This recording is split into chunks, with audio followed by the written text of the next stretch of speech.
Alors, hier soir a été révélé le Audi Q4 e-tron, donc nouveau SUV compact, électrique à partir de 42 800 €. Alors, est-ce que c'est bonus déduit ou pas du coup?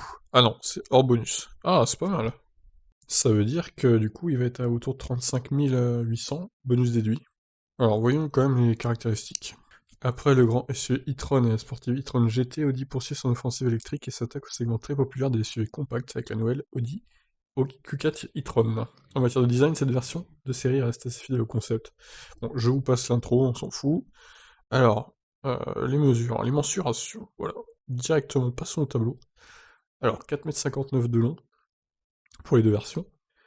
1,86 m de large, ah ouais quand même, pour le Q4 e-tron. 1,63 m de hauteur. Le coffre 520 litres jusqu'à 1490. Un peu plus pour la version SUV coupée. Ok, il y a le coefficient de traînée aussi qui est pas terrible, hein, on va pas se mentir. Alors, la capacité de traction aussi s'élève à 1000 kg, je vois, et même 1200 pour la configuration 4 roues motrices. D'accord, bon. Ok.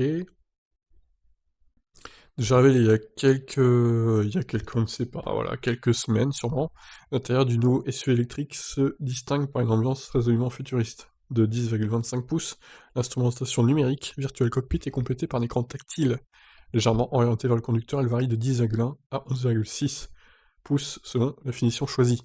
S'y ajoute un dispositif d'affichage tête haute, en réalité augmentée, qui projette directement sur le pare-brise une partie des infos. Donc, premier modèle d'Audi à recevoir la plateforme électrique MEB de Volkswagen, la Q4 e-tron reprend une grosse partie des composants déjà embarqués, à part des autres modèles du groupe. Trois grandes configurations sont proposées. Donc Q4 35 e-tron, cette version de base combine une batterie de 52 kWh de capacité, nette à un bloc de 125 kW. Ah oui! Ah ouais, c'est pour ça qu'il est pas cher en fait, d'accord, je vois.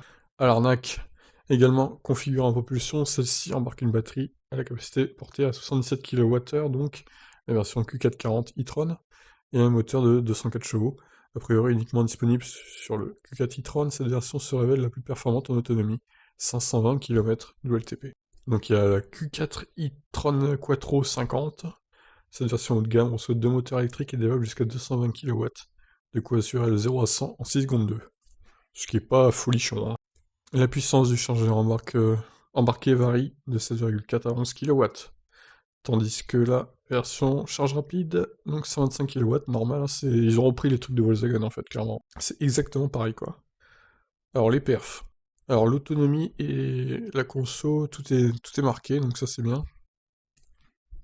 Donc la version la moins puissante et la moins, on va dire, dotée en batterie, c'est celle qui coûtera la moins chère, donc 35 000 et quelques, et 350 km d'autonomie à peu près. Pas tout à fait. 0 à 100 9 secondes, ce qui est pas... c'est pas un foudre de guerre, hein. Par contre, directement, la 40 e-tron, on passe à 520 km d'autonomie et on gagne près de 180 km quand même, hein. On gagne 5 dixièmes aux 0 à 100 aussi. Et bon, la conso, à peu près la même. Bon.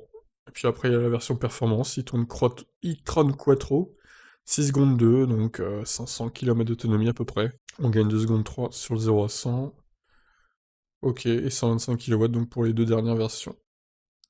Industrialisé au sein de l'usine allemande Zico, le Q4 électrique sera lancé dans les prochaines semaines. La classique Q4 e-tron arrivera en juin 2021, tandis que la Q4 e-tron Sportback arrivera à la fin de l'été. En matière de tarifs, le constructeur annonce un prix débutant à partir de 42 800 € hors bonus pour la version entrée de gamme Q4 35 e-tron sur le marché allemand.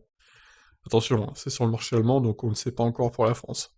Facturé environ 2 000 € de plus, la version Sportback devrait débuter aux alentours de 45 000 € hors bonus, des tarifs qui ne manqueront pas de faire de l'ombre au modèle Y. Plus grand, mais aussi plus performant, le SUV californien débute à partir de 63 000 €. Oui, mais ça, on sait tous que ça ne sera pas le cas, hein. Ils vont mettre à jour ça dans pas longtemps, je pense. On affiche environ 2000 € de différence avec le classique Q4, la version Sportback sera commercialisée avec quelques semaines de décalage. Bon, ok, je suis pas sûr que la Q4 35 marche beaucoup, vu l'autonomie ric-rac et les performances assez moyennes, hein, on va pas se mentir. C'est intéressant de voir le prix de la version long range, entre guillemets, qui a 520 km d'autonomie, pour comparer. Pour l'instant, on a que le prix de la version de base, mais on n'a pas le prix des autres, donc c'est un peu dommage. Bon, en tout cas, à mon avis, il peut bien marcher quand même ce véhicule, mais dans sa version long range, quoi. Parce qu'il a l'air sympa quand même, des caractéristiques très honnêtes. Il est pas hyper gros, bon, je le trouve un peu large, 1m87 presque quand même. C'est assez balèze. Niveau longueur, ça va encore. Voilà, je pense qu'il peut avoir une bonne carrière, ce Audi Q4 e-tron. Voilà, je vous laisse réagir, qu'est-ce que vous en pensez? Et on se retrouve dans quelques minutes pour les annonces Le Bon Coin. Ciao!